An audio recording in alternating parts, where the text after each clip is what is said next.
ശാസ്ത്രലോകം തട്ടിത്തരിച്ചു പോയൊരു കണ്ടുപിടുത്തമാണ് പിള്ളയെ.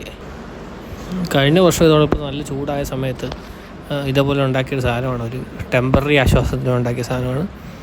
ഇതിനകത്ത് നമ്മൾ ജസ്റ്റ് ഒരു എക്സോസ്റ്റ്, ഒരു ബക്കറ്റ് തുളച്ചതിൻ്റെ മേളിൽ ഒരു എക്സോസ്റ്റ് കയറ്റി വെച്ചു.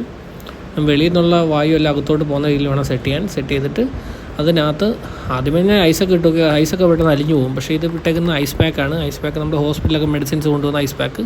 അങ്ങനെ പെട്ടെന്ന് അലിയില്ലോ 2-2.5 മണിക്കൂർ നമുക്ക് സമയം തണുത്ത് കിട്ടും. അറ്റ്ലീസ്റ്റ് 2 മണിക്കൂർ ഉറപ്പായിട്ടും കിട്ടും കേട്ടോ. ആ സമയത്ത് നമുക്ക് ഉറങ്ങാം. പിന്നെ അത്യാവശ്യം വലിയ എ സിയുടെ തണുപ്പൊന്നും കിട്ടത്തില്ലെങ്കിൽ നോർമലായിട്ട് അത്യാവശ്യം തണുത്ത് കിടക്കാൻ പറ്റും. നോർമൽ ചൂടിൽ നിന്ന് ഒരു ചെറിയ ക്ലൈമറ്റ് ചേഞ്ച് ഉണ്ടാക്കാൻ ഇതിന് പറ്റും. പക്ഷെ കൊള്ളാം കേട്ടോ സാധനം, പൊളി ഐറ്റം. എല്ലാവരും ഒന്ന് പരീക്ഷിക്കുക, സുഗന്ധിത്ര. പിന്നെ അവരവരുടെ ഐഡിയ അനുസരിച്ച് വലിയ തെർമോക്കോൾ ബോക്സിലൊക്കെ നല്ല റാക്കുകളൊക്കെ ആയിട്ട് ചെയ്യാൻ പറ്റുമെങ്കിൽ കുറച്ചും കൂടെ എ സിയുടെ എഫക്റ്റൊക്കെ ഉണ്ടാക്കാൻ പറ്റും. വലിയ തെർമോക്കോളും വലിയ എക്സോസും വെച്ച് ചെയ്യുകയാണെങ്കിൽ പൊളിയായിരിക്കും, അടിപൊളി.